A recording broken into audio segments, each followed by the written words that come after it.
इस कार्यक्रम के पुण्यार्चक हैं स्वर्गीय श्रीमती विमला देवी जैन की स्मृति में श्री महेश चंद्र जैन, पुत्र एवं पुत्रवधू श्री पीयूष जैन, श्रीमती कल्पना जैन, पुत्र एवं पुत्रवधू श्री अम्बरीश जैन, श्रीमती डॉली जैन, पौत्र प्रत्यूष जैन, प्रयास जैन, ईशान जैन, पौत्री कुमारी केहा जैन, कुमारी ऐरा जैन, निवासी कन्नौज, कानपुर, उत्तर प्रदेश।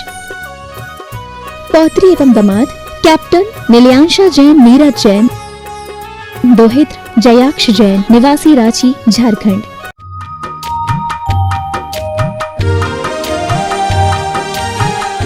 जो गुरुदेव के मंगलमय प्रवचनों का श्रवण करने का ये मंगलमय शुभ अवसर है। बंधु आइए चलते हैं गुरुदेव के श्री चरणों में। मंगलमय प्रवचन के पूर्व आज की प्रतिदिन की भांति मांगलिक क्रियाओं के लिए आज हमारे बीच उपस्थित हैं श्रोमणी संरक्षक गुणायतन के श्री रमेश जी सरावगी साहब कोलकाता से, श्री रमेश जी लोढ़ा साहब, पवन जी टिपरीवाल और विजय जी मल्लावत साहब हमारे बीच उपस्थित हैं कोलकाता पिंजरापोल प्रमुख सोसाइटी के, और साथ ही रमेश जी चौधरी साहब गुणायतन ट्रस्टी अशोकनगर, राकेश चौधरी जी, रोहन चौधरी जी। उनसे निवेदन करूंगा कि आइए और पूज्य गुरुदेव के कर कमलों में शास्त्र दान का सौभाग्य प्राप्त करें। जिन वाणी जग मैया जन्म दुख मेट दो, जिन वाणी जग मैया जन्म दुख मेट दो, समव शरण सा महल तुम्हारा गढ़धर जैसे भैया, समव शरण सा महल तुम्हारा गढ़धर जैसे भैया, कुंद कुंद से पुत्र तुम्हारे तीर्थंकर से। आइए मैं निवेदन करूंगा कि आइए और पूज्य गुरुदेव के पद प्रक्षालन का सौभाग्य प्राप्त करें। आदरणीय श्रोमणी संरक्षक रमेश जी सरावगी साहब और शेष सभी सहयोगीगण, रमेश चौधरी साहब गुणायतन ट्रस्टी अशोकनगर, सभी से मैं निवेदन करूंगा कि आइए पूज्य गुरुदेव के पाद प्रक्षालन के मंगल अवसर प्राप्त करें। तेरे चरण धुला करके कर्मों को नसाएंगे, तेरी भक्ति करके हम पापों को नसाएंगे। तो बोलो ना, कभी तो ये गुरुवर माझी बन जाते हैं। आइए अब चलते हैं। प्रतिदिन पूज्य कल्पना को सार्थक करने का हम सबका संकल्प है और निश्चित ही हम सभी चाहते हैं कि शीघ्र यह गुणायतन पूर्ण हो और पूरा विश्व इसका साक्षी बने। आइए बंधु चलते इसी कड़ी से आपको जोड़ते हैं। जिन श्रावक श्रेष्ठियों ने गुणायतन से जुड़ने का सौभाग्य प्राप्त किया है उनके नामों की उद्घोषणा कर रहा हूं। निर्माण सारथी के रूप में कोटा से श्री बाबूलाल सुगन जैन बाबरिया, मांदलिया वाले विनेश जी, करुणा जी, दिविसा जी, आराध्या जी, राजकुमारी जी, नीलम जी, मंजुला जी, अनिल जी, निर्मल जी, रोशन जी जैन सा परिवार को जोरदार करतल ध्वनि से स्वागत कीजिए। विदिशा से श्री सरोज जैन, धर्मपत्नी अरविंद जी जैन सा परिवार। निर्माण मित्र से जुड़ने का सौभाग्य प्राप्त किया। निर्माण निधि से निर्माण मित्र श्री सम्यक कुमार जैन, श्री सुनील कुमार जैन, अशोकनगर सा परिवार। निर्माण निधि के रूप में जिन्होंने जुड़ने का सौभाग्य प्राप्त किया है 21,000 रुपए की विशेष राशि से पटियाला श्रीमती सुलोचना देवी जैन, धर्मपत्नी स्वर्गीय नानक चंद जैन सा परिवार। मुंगावली अशोकनगर से श्रीमती अंगूरीबाई, श्री हर्ष कुमार जी जैन सा परिवार। ईसागढ़ जिला अशोकनगर मध्य प्रदेश से निर्माण निधि के रूप में जुड़े अशोक कुमार जी, शकुन, आनंद कुमार, अतुल कुमार, शोभित, मोहित, सौमिल सिंघई सा परिवार। गुड़गांव से श्रीमती स्वराज जैन, श्री प्रवीण कुमार, विपिन कुमार जैन सा परिवार। कोटा से श्री क्षितिज जैन, बसंत कुमार जैन सा परिवार। दिल्ली से श्री मधु जैन, श्री सुकुमार चंद जैन सा परिवार। फरीदाबाद से श्री सोनू जैन, श्री दयाचंद जैन सा परिवार। गोंदिया से श्री विभोर जैन, श्रीमती मोनिका जी जैन सा परिवार को जोरदार करतल ध्वनि से स्वागत, वंदन, अभिनंदन कीजिए। बंधुओं आप भी जुड़िए गुणायतन से। गुरुदेव की अद्भुत परिकल्पना निश्चित ही इसके माध्यम से न जाने कितने लोगों के सम्यक्त्व का कारण बनेगा गुणायतन, और न जाने कितने लोगों के दिशा दर्शक, मार्गदर्शक, भाग्य निर्माता बनेगा गुणायतन। बंधुओं आइए जुड़िए। हमारा पूरा गुणायतन परिवार, सेवायतन परिवार आपका हृदय से स्वागत, वंदन, अभिनंदन करता है। और साथ ही प्रतिदिन विशेष शांतधारा संपन्न होती है, उसमें भी आप शांतधारा करा के शादी से पुण्य का अर्जन कर सकते हैं। आइए बिना किसी विलंब से हम चलते हैं सीधे गुरुदेव के चरणों में और निवेदन करते हैं, गुरुदेव प्रभु तो मौन बैठे हैं, हमारा वास्ता क्या है, गुरुवर आप बतला दो मोक्ष का रास्ता क्या है। गुरुदेव से निवेदन, अपने मंगलमय प्रवचनों के माध्यम से हम सबको कृतार्थ करें। नमोस्तु गुरुदेव, नमोस्तु गुरुदेव, नमोस्तु गुरुदेव। सभी लोग अपने दोनों हाथ जोड़ लें और मेरे साथ महामंत्र के स्मरण के लिए अपना मानस तैयार करें।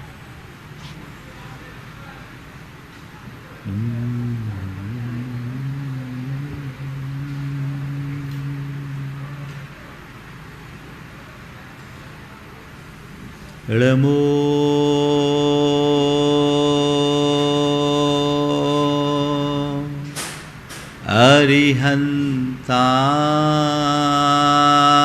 अरिहन्ताणं नमो अरिहन्ताणं ळमो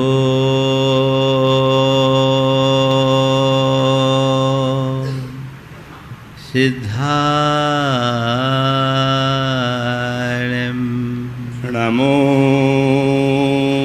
सिद्धाणं ळमो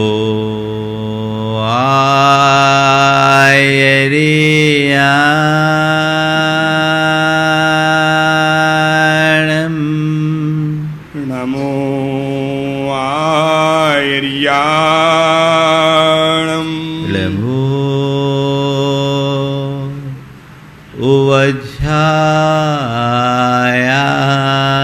उवज्झायाणं नमो वज्झाया ळमो लोये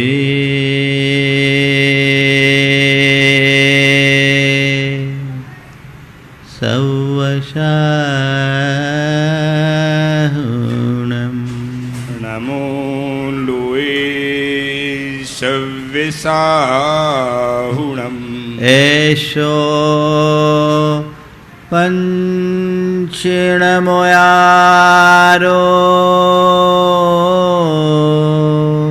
एषो पञ्चणमो यारो सवपावपणाशिनो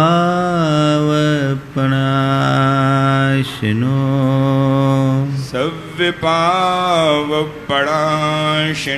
मङ्गलाळं च सवेशिं मङ्गलाणं च सव्येशिं पढमं ओ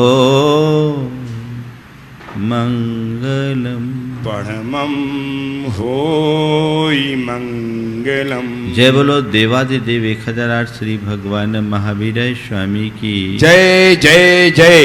अहिंसा परमो धर्म की जय जय जय। परम पूज आचार्य गुरुवर श्री विद्यासागर जी महाराज जी जय जय जय। परम पूज महामनामराज प्रमासागर जी महाराज की, परम पूज सागर जी महाराज की जय जय जय। हमारे जीवन में पुण्य पाप का बड़ा महत्वपूर्ण स्थान है।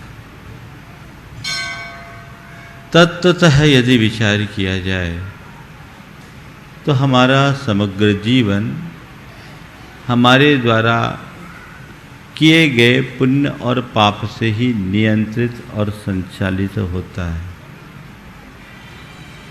पुण्य और पाप के संदर्भ में जब कभी भी हम बात करते हैं तो हमारा ध्यान बाहरी कारणों पर चला जाता है। जब हम कहते हैं कि सामने वाले का बड़ा पुण्योदय चल रहा है तो हमारे सामने उसकी छवि उभरती है एक ऐसे व्यक्ति के रूप में जिसके पास खूब सुख समृद्धि हो और ठाट बाट हो। जब हम कहते हैं कि ये आदमी बड़े पापोदय से ग्रसित है तो हमें जीवन से हारा थका घोर विपत्तियों मुश्किलों मुसीबतों से घिरे हुए व्यक्ति की छवि दिखाई पड़ती है। निश्चित मान करके चलिए कि पुण्य और पाप का प्रभाव इस रूप में भी दिखता है, लेकिन पुण्य और पाप का संबंध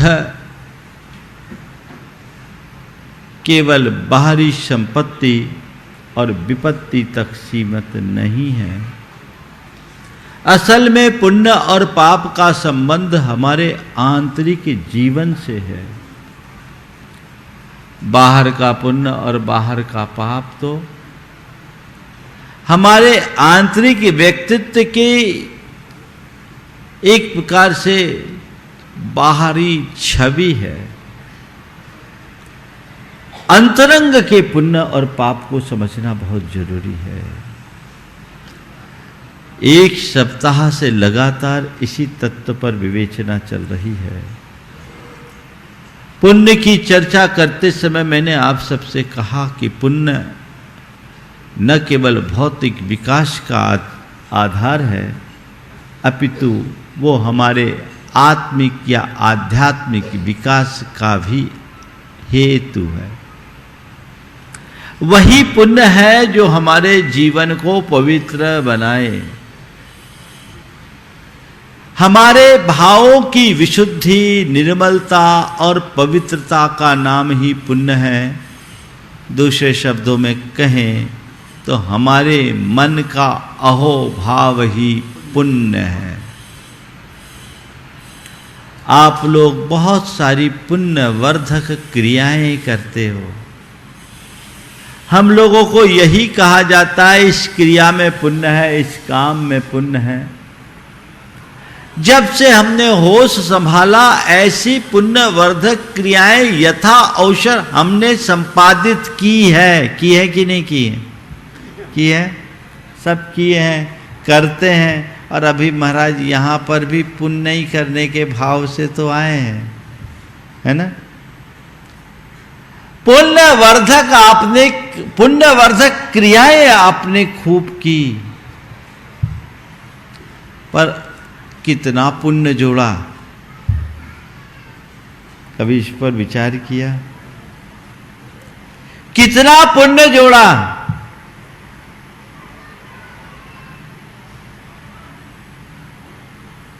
पाप को काटने का हमने खूब काम किया। हमें बताया जाता ये काम कर लो तो तुम्हारे इतने पाप कट जाएंगे, ये काम कर लो तो तुम्हारे इतने पाप कट जाएंगे। उसी भाव से प्रेरित होकर बहुत सारे कर्म हम आप सब करते हैं, पाप काटने के। करते हैं कि नहीं करते? सवाल है कितना पाप काटा,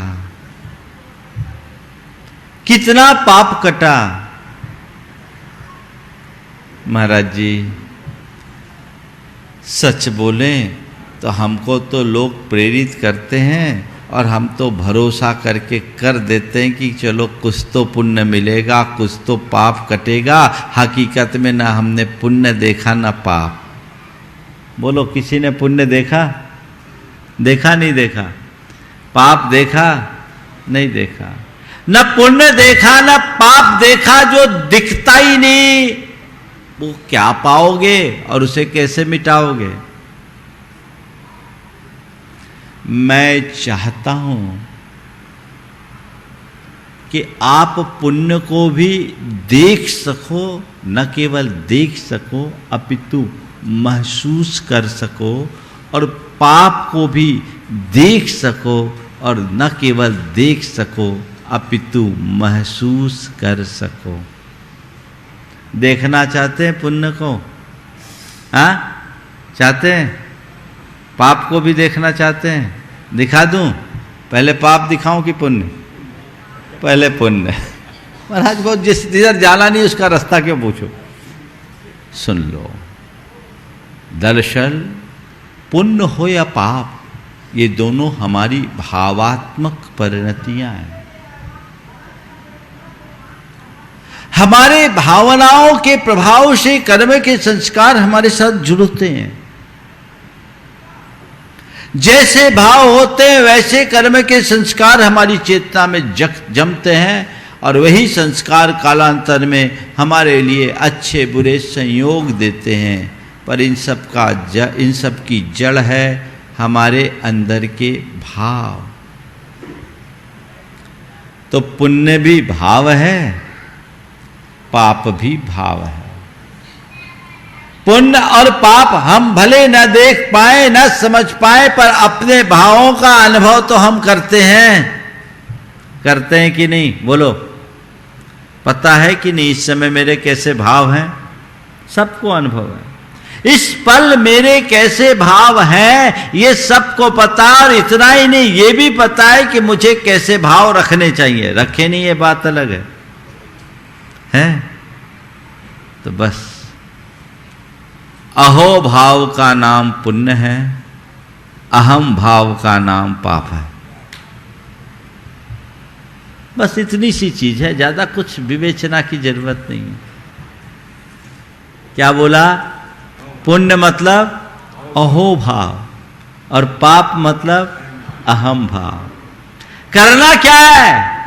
साधना में क्या है? अपने अहम भाव को अहो भाव में परिवर्तित करना। भाव शून्य जीवन किसी प्राणी का नहीं। भाव तो रहेगा, भाव रहेगा। अब संस्कार ऐसे जो हमारे अंदर अहम भाव पलता है, उस अहम भाव को गला दो, अहो भाव आ जाएगा। तो मैं आप सबसे कहता हूं, कोई भी सदनुष्ठान करो तो देखो उस अनुष्ठान में मेरे हृदय में अहो भाव की कितनी वृद्धि हो रही है। तुम्हारे अंदर के अहो भाव की वृद्धि तुम्हारा पुण्य अहो भाव है क्या? अहो भाव की वृद्धि यानी विशुद्धि की वृद्धि, मन का प्रसाद, यही पुण्य है। इस जड़ को पकड़ने की जरूरत है। हम लोगों को किसी दूसरे पुण्य का लोभ दे दिया गया, ऐसा पुण्य जिससे स्वर्ग में हमें देवियां अप्सराएं मिलेगी, स्वर्ग का वैभव मिलेगा। ऐसा पुण्य जिससे हम भवांतर में राजा महाराजा बनेंगे। ऐसा पुण्य जिससे हम भवांतर में धन संपत्ति के मालिक बनेंगे, और थोड़ा कुछ नीचे आ जाए तो ऐसा पुण्य जिससे हमारे जीवन में ठाट बाट होगा, सुख समृद्धि होगी। मैं ऐसे पुण्य पर भरोसा नहीं करता। उस पुण्य के पीछे तुमने अपना जीवन खपाया जो मरने के बाद फल देता है। पता नहीं देता भी है कि नहीं देता।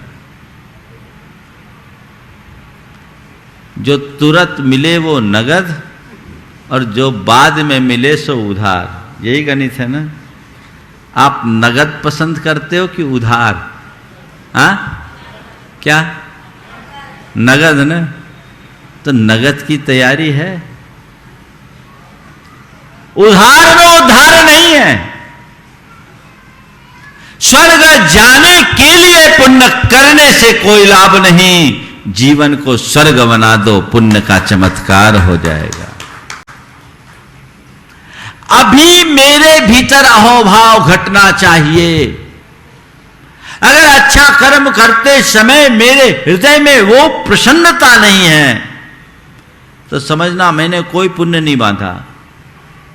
क्योंकि कर्म सिद्धांत कहता है भाव की विशुद्धि के अभाव में पुण्य बंधेगा ही नहीं। तो फिर भावांतर में क्या मिलेगा? कुछ नहीं मिलेगा।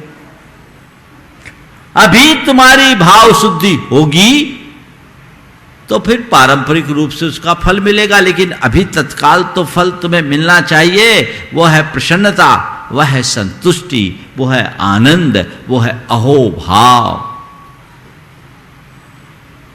तो जब भी आप कोई अच्छा कर्म करे, अपने आप को अहोभाव से भरने का भाव जगाएं।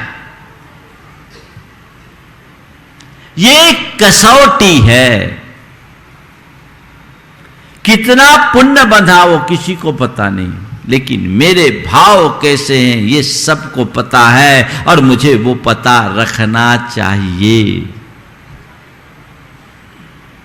अंतरंग अहोभाव, हर पल अहोभाव में भरे रहो, हर पल पुण्य है। कोई जरूरी नहीं कि भगवान के नाम की माला लोगे तभी पुण्य होगा। कोई जरूरी नहीं कि तुम मंदिर में आके बैठोगे तभी तुम्हारे लिए पुण्य होगा।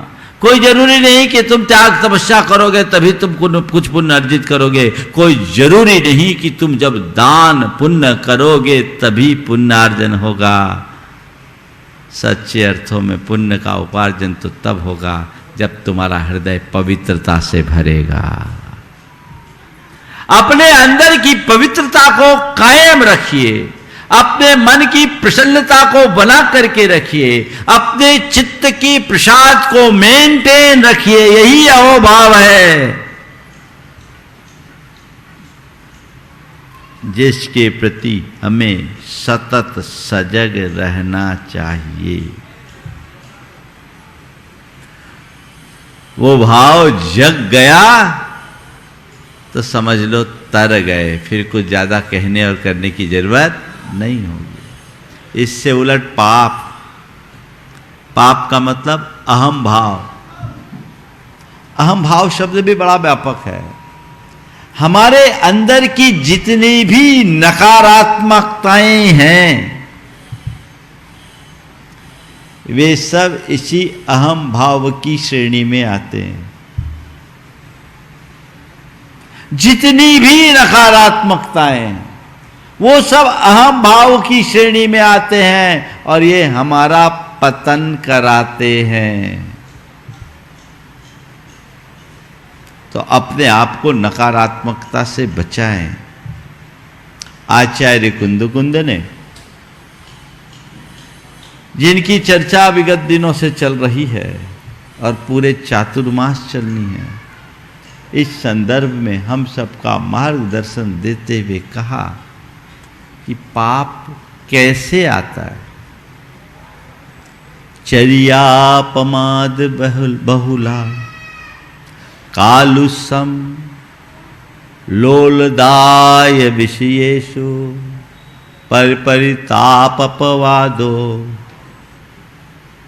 पावसासवम कुनदी। चर्या पमाद बहुला, प्रमाद से बहुल चर्या यानी आलस्य। पहली बात क्या कही उनने? आलस्य। फिर कालुष्यम, कलुषता, अंदर के जितने भी विकार हैं। फिर लोलदाय विषयेषु, विषयों में अत्यधिक लोलुपता यानी आसक्ति। फिर परिताप अपवादो यानी दूसरों को परिताप देना, कष्ट पहुंचाना, किसी को अपमानित करना। और अपवादो, किसी पर अपवाद लगाना। ये पावस आसवम कुनदी, पावस्य आसवम कुनदी। कभी इन सब बातों पर हम विचार करते हैं? हमने पाप मान रखा है कि हम सड़क चलते किसी जीव के ऊपर पैर न रखें, किसी के साथ हम मारपीट न करें। ये पाप है। ये पाप का बड़ा स्थूल रूप है। कल मैंने कहा था आप लोग अपराध से तो डरते हो, पाप से नहीं डरते। दुनिया के जितने भी कानून हैं वे सब अपराध को रोकने के लिए है। लेकिन ध्यान रखने की बात केवल इतनी है कि अपराध से बड़ा पाप है। पहले मन में पाप होता है तब अपराध होता है। अपराध तो पाप का प्रकट रूप है।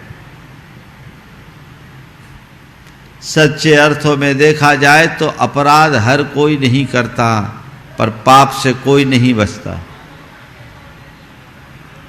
अपराध से बचना एक सभ्य नागरिक का कर्तव्य है, बचिए।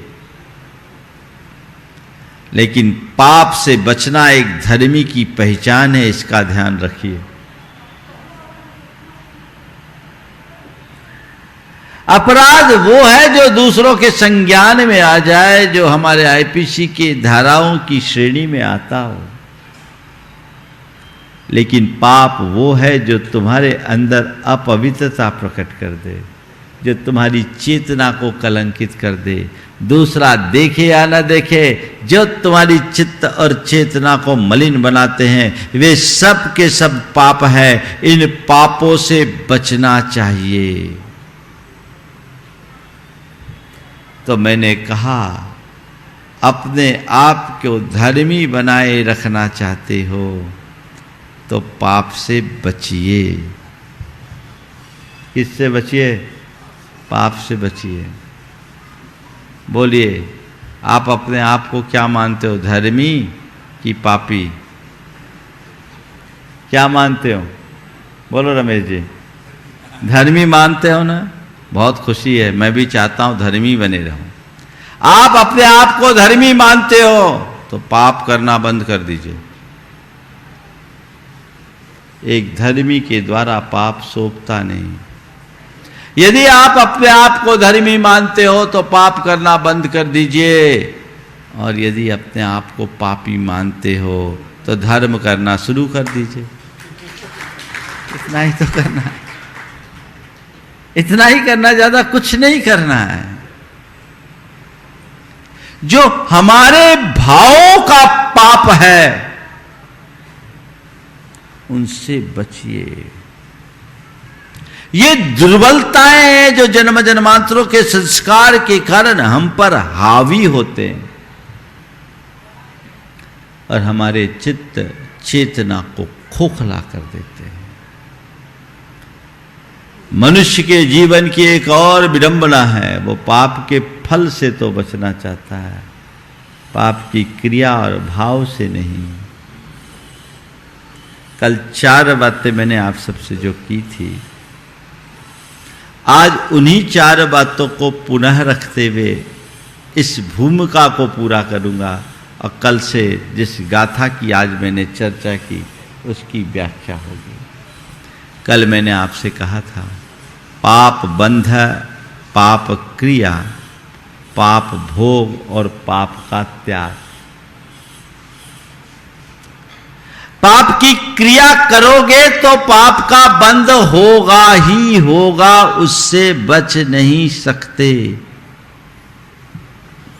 तो मेरा पहला पुरुषार्थ पापात्मक प्रवृत्तियों से बचने का होना चाहिए।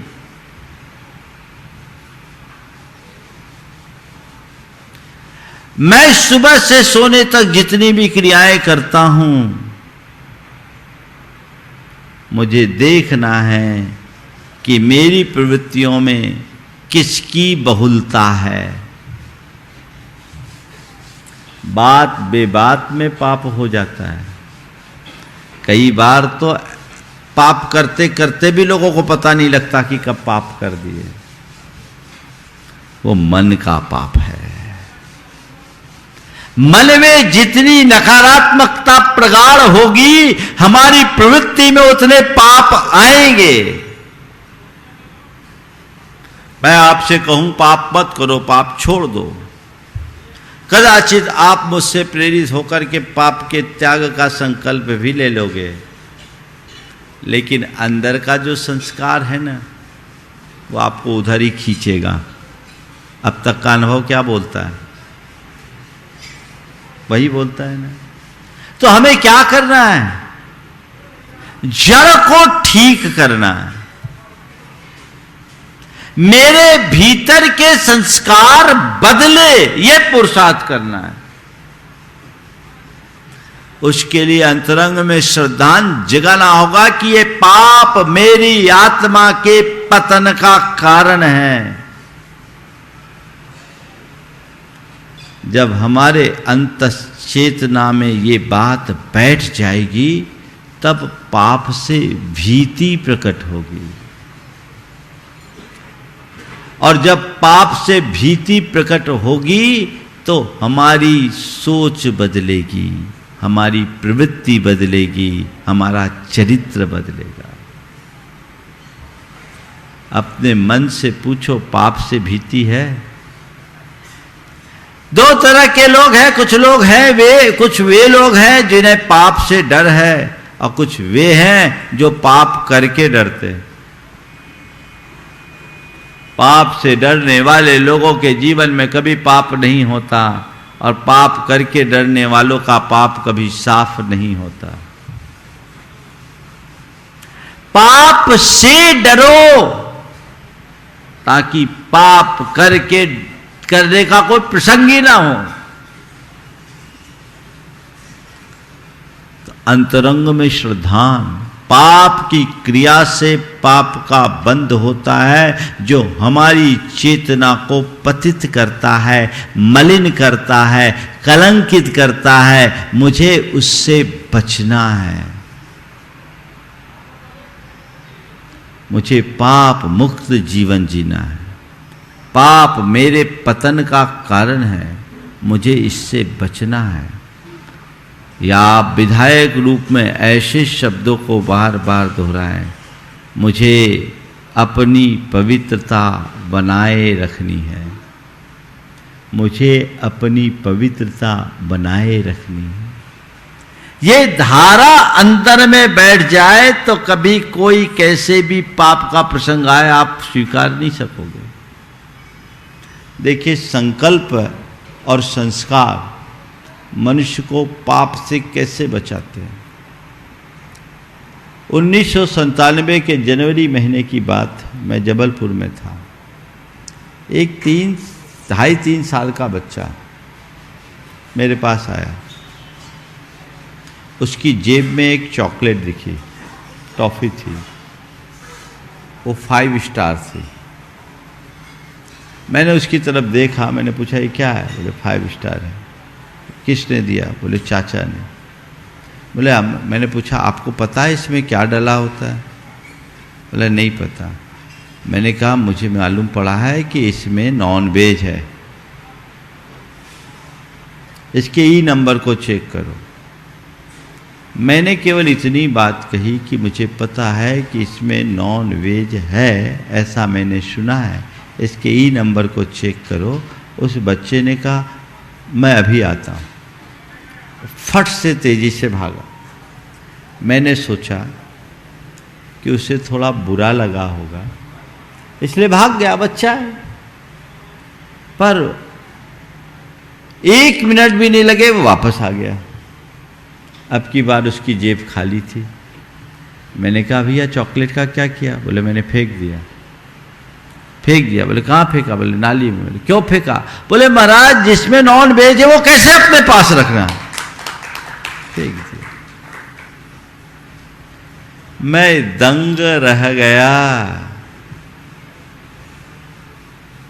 एक छोटे से अबोध बच्चे के अंदर भी ये संस्कार आ सकते हैं।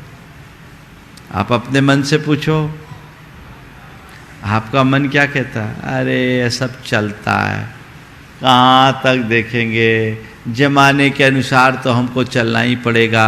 आप मन की सुनते हो तो मन हमेशा अधोगति की ओर ही ढकेलेगा, आगे नहीं बढ़ने देगा, क्योंकि मन को पाप में ही रस है, पाप के परित्याग में नहीं। संस्कार समुज्वल होंगे तो जीवन उज्जवल होगा। ये धारणा पक्की बना लीजिए तो पाप का बंध से भी, पाप की क्रिया रुकेगी तो पाप का बंध भी रुकेगा, और फिर आपके अंतरंग में संकल्प जगेगा जो आपको पाप का त्याग करने में समर्थ बनाएगा। आप पापों का त्याग कर पाओगे। प्रथम चरण में बुद्धि पूर्वक जितने पापों का त्याग कर सको करो, बुद्धि पूर्वक त्याग करो। आप अगर ऐसा कर लेते हैं तो आप अपने आप को बहुत अंशों में बचा सकते हैं। और चौथी जो सबसे महत्वपूर्ण बात आज मुझे आप सबसे करनी है, वह है पाप को आप भोगते समय क्या करें। पाप की क्रिया करना न करना मेरी इच्छा पर है। पाप को त्यागना न त्यागना मेरी इच्छा पर है। पर पाप को भोगना न भोगना मेरी इच्छा पर नहीं है क्या? है तुम्हारे पास ऐसी कोई व्यवस्था कि पापोदय आए ही नहीं? बोलो, है? नहीं है। तीर्थंकरों को भी पाप का सामना करना पड़ा, कोई भी महापुरुष नहीं बचे। पापोदय तो किसी के ऊपर भी आ सकता है, किसी का पीछा नहीं छोड़ता। थोड़ी देर के लिए देखो पार्श्वनाथ भगवान पर कितना भयानक उपसर्ग आया। किस कारण आया? पाप के कारण आया ना। 7 दिन तक ओले बरसाए, धूल बरसाए, पत्थर बरसाए, आग बरसाई, बारिश की, पर वे अविचलित बने रहे। श्री कृष्ण को देखो कैसा पापोदय, जेल में ही जन्म हुआ, मां का दूध भी नहीं पी पाए। जन्म लेते ही उनको वहां से रवाना कर दिया गया। ये क्या था? ये क्या था? ये पाप था ना। हाँ, तो पाप के प्रकोप से कोई बच नहीं सकता। तुम्हारे जीवन में भी ढेर प्रकार के पाप का उदय होता है। पाप तुम्हें सताता है, तो पाप का भोग मैं न करूं ये मेरे हाथ में नहीं है, पर कैसा भी पाप का प्रकोप हो मैं अविचलित बने रहूं ये मेरे हाथ में है। पाप का कैसा भी प्रकोप हो मैं अविचलित बने रहूं। चाहते हो आप कि पाप का उदय हो और मैं विचलित ना हूं, कैसा भी पाप आ जाए मैं स्थिर बना रहूं? चाहते हो? हाँ, चाहते हो? 4 उपाय बताता हूं। कैसा भी पाप हो तुम स्थिर बने रह सकते हो। सबसे पहली बात, सकारात्मक सोचो। सकारात्मक सोचो, चाहे जो हो जाए। पाप दुसंयोग देता, उल्टे संयोग देता है, विपरीत परिस्थितियों का निर्माण करता है। अब परिस्थिति ऐसी आ गई, अब क्या होगा, अब क्या होगा, अब क्या होगा? हाथ पांव ढीले होंगे और क्या होगा, और जो नहीं होना है वो हो जाएगा। लेकिन उस घड़ी यदि आपकी सोच सकारात्मक हो गई तो आप उस प्रसंग से उबरने की सामर्थ्य प्राप्त कर लोगे। मैं दूर नहीं जाऊं, रमेश भाई का उदाहरण देता हूं। रमेश भाई बैठे हैं, अभी इनको एक बड़ा नुकसान हुआ, बता दूं? बड़ा नुकसान हुआ। अब व्यापार है, नुकसान तो होता है, लेकिन मैं दाद दूंगा इनकी कि उस नुकसान की घड़ी में भी इनने अपनी सोच को सकारात्मक बनाकर स्थिर रखा। ठीक है, नुकसान नहीं नसीहत है, इतना ही तो काम है। आया, लापरवाही अपनी हुई, कहीं कोई सिस्टम में कमी हुई, किसी पर जरूरत से ज्यादा विश्वास और भरोसा कर लिया, तो ये सब चीजें होंगी। हालांकि ये भी पाप के कारण होता है। अगर तुम्हारा पुण्य प्रबल होगा ना तो तुम आंख मूंद करके भी किसी को कुछ कर दोगे, सब चीजें लौट आएगी। अब पाप होगा तो गड़बड़। मेरे संपर्क में एक सज्जन, उनके पिताजी नगर सेठ थे, नगर सेठ, और सेठ होने के साथ साथ ज्ञानी भी थे। हजारों गाथाएं उनको मुखाग्र याद थी, नाम नहीं ले रहा हूं। ब्याज बट्टे का काम था। उनके बेटे ने एक दिन कहा, महाराज जी हमारे पिताजी किसी को कोई भी रकम दे देते हैं, बिना लिखा पढ़ी के भी दे तो अगला फलता फूलता और ब्याज समेत रकम लौटाता है अपने आप। पिताजी को जिनको देना होता उन्हीं को देते हैं, और जिसको देते हैं लिखा पढ़ी करे ना करे कोई फर्क नहीं, महाराज उनका सब रुपया आ जाता है।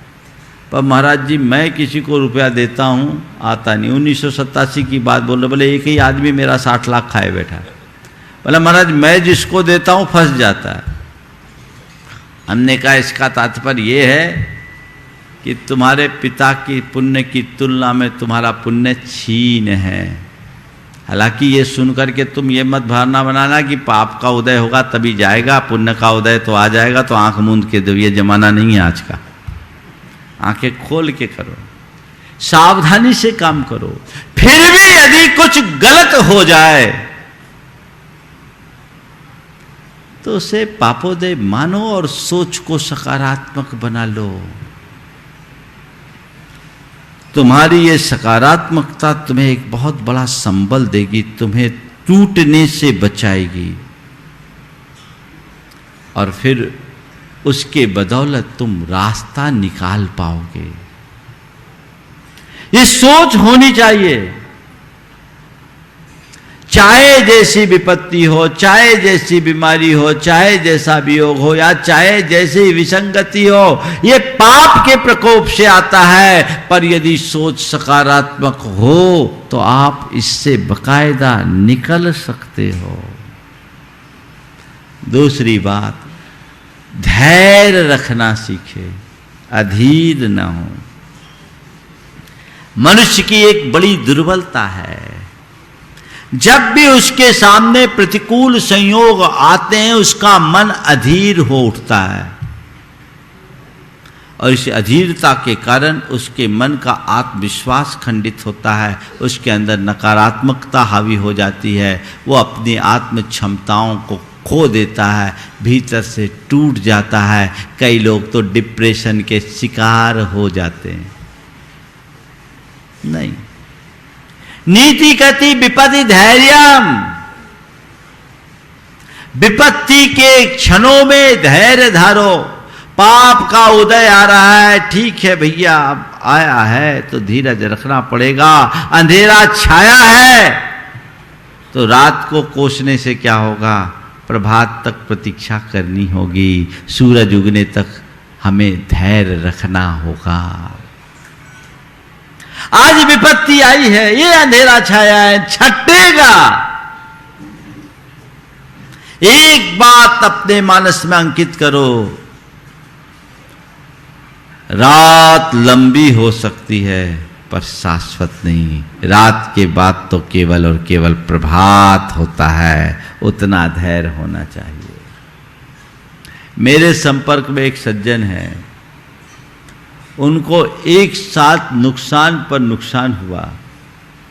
नुकसान में पहला नुकसान तो ये हुआ कि उन्होंने एक प्रॉपर्टी ली, और बाद में मालूम पड़ा कि जो प्रॉपर्टी की रजिस्ट्री इनने कराई वो रजिस्ट्री फर्जी, उसकी ऑलरेडी रजिस्ट्री दूसरे की हो चुकी थी। उन्हें कब्जा भी नहीं मिल पाया, एक मोटी रकम चले गई। दूसरा नुकसान उसी दौर में उन्होंने व्यापार में उठाया, उनके बेटे ने कुछ ऐसे इन्वेस्टमेंट कर दिए जिससे उनको भारी नुकसान हुआ। और तीसरा नुकसान, उनके खुद की किडनी खराब हो गई। एक साथ 3 नुकसान। देखो, विपत्ति आती तो चारों तरफ से आती। मैं तो इतना जानता हूं, अंधेरा 10 दिशाओं से आता है, उजाला केवल पूरब से होता है। उजाला होगा पूरब से, लेकिन अंधेरा तो 10 दिशाओं से। जब विपत्ति आती है चौतरफा मार पड़ती है। लेकिन क्या बताऊं, उस व्यक्ति ने कहा, महाराज जी मैंने आपके प्रवचनों से बहुत कुछ सीखा है और उसका फल पाया। ये सब हुआ, मैंने एक ही बात सोची, ठीक है भाई, अब जो हुआ है इसका सामना करना होगा, मुझे धैर्य रखना है। जो खामी हुई है, जो कमी है, जो रिक्तता है, इसकी पूर्ति का उपाय ढूंढना है। इसके विषय में सोच करके कुछ नहीं होगा। पापोदय आया है, धैर्य से इसका सामना करो, सब निकल जाएगा। आप ही कहते हो ये भी बीत जाएगा, तो बीत जाएगा, बीत जाएगा, बीत जाएगा। उस व्यक्ति ने अपना धैर्य नहीं खोया और उसी उत्साह और उमंग के साथ अपने कारोबार को गति देते रहा। 5-7 साल लगे, उसकी स्थिति वापस सुदृढ़ हो गई। आप देखिए, अपने मन को टटोलिए, कितना धैर्य रखते हो आप। अधीर मत होइए, उद्वेग अपने मन में ना आने दीजिए। तीसरी बात, आशावादी बनिए। आशावादी बनिए, हताशा से बचिए। ठीक है, आज बुरा है, कल अच्छा होगा। आज बुरा है, कल अच्छा होगा। हताश मत होइए। अभी पतझड़ है, कल बसंत आएगा, और पतझड़ के बाद ही तो बसंत आता है। तो घबराते क्यों हो? जैसे बसंत प्रकृति का अंग है, तो पतझड़ भी तो प्रकृति का अंग है। कैसा भी पतझड़ हो, बसंत आएगा। बस ये विश्वास अपने मन में जगा के रखना चाहिए। हताश मत होइए। दिनकर जी की ये पंक्तियां बड़ी प्रेरक है। लोहे के पेड़ हरे होंगे तो गीत प्रीत के गाता चल, नम होगी ये मिट्टी जरूर, आंसू के कल बरसाता चल। सिसकियों और चित्कारों से चाहे जितना हो आकाश भरा, खप्परों का हो ढेर, कंकालों से चाहे हो पटी धरा। जीवित सपनों के लिए मार्ग मुर्दों को देना ही होगा। लोहे के पेड़ हरे होंगे तो गीत प्रीत के गाता चल, नम होगी यह मिट्टी जरूर, आंसू के कण बरसाता चल। पुरुषार्थी बनिए, उद्यमी बनिए, आशावादी बनिए। और चौथी और आखिरी बात, आत्मद्रष्टा बनिए। आत्मा को पुण्य और पाप से परे समझिए। ये खेल ऊपर का है। जैसे सूरज के ऊपर चाहे कितने बादल के दल क्यों ना आए, वो आते हैं चले जाते हैं। ऐसे ही तुम्हारे ऊपर चाहे कितना भी पाप का वेग क्यों ना हो, वो पाप टल जाएगा। आज नहीं कल छटेगा। ये ऊपर की चीजें, मेरी आत्मा का स्वभाव नहीं है। संयोग संयोग है। अच्छे हैं तो मेरा नहीं, बुरा है तो मेरा नहीं, मेरा तो केवल मैं हूं। एगो हम सास दो आदा, नान दंसन लखनो, शेषा में बाहिरा भावा, सव्वे संजोग लखना। मैं तो केवल ज्ञान दर्शन चैतन्य रूप आत्मा हूं। मुझसे भिन्न जितने भी पदार्थ हैं वे सब संयोग हैं, मेरे नहीं हैं। पुण्य भी संयोग है, पाप भी संयोग है। पुण्य भी नश्वर है, पाप भी नश्वर है। ऐसी समझ अंतरंग में जग जाए तो फिर पाप का कैसा भी प्रकोप हो, कुछ बिगाड़ नहीं हो सकता। इसलिए पाप के भोग में क्षमता रखकर जीवन का पथ प्रशस्त करने का मार्ग सीखें। समय आप सबका हो गया है, मैं यहीं पर विराम दूंगा।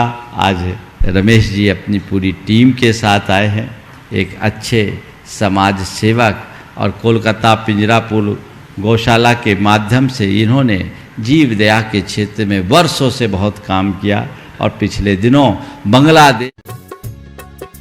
इस कार्यक्रम के पुण्यार्चक थे स्वर्गीय श्रीमती विमला देवी जैन की स्मृति में श्री महेश चंद्र जैन, पुत्र एवं पुत्रवधू श्री पीयूष जैन, श्रीमती कल्पना जैन, पुत्र एवं पुत्रवधू श्री अम्बरीश जैन, श्रीमती डॉली जैन, पौत्र प्रत्यूष जैन, प्रयांश जैन, ईशान जैन, पौत्री कुमारी केहा जैन, कुमारी ऐरा जैन, निवासी कन्नौज, कानपुर, उत्तर प्रदेश। पौत्री एवं दामाद कैप्टन नीलियांशा जैन, नीरज जैन, दोहित्र जयाक्ष जैन, निवासी रांची।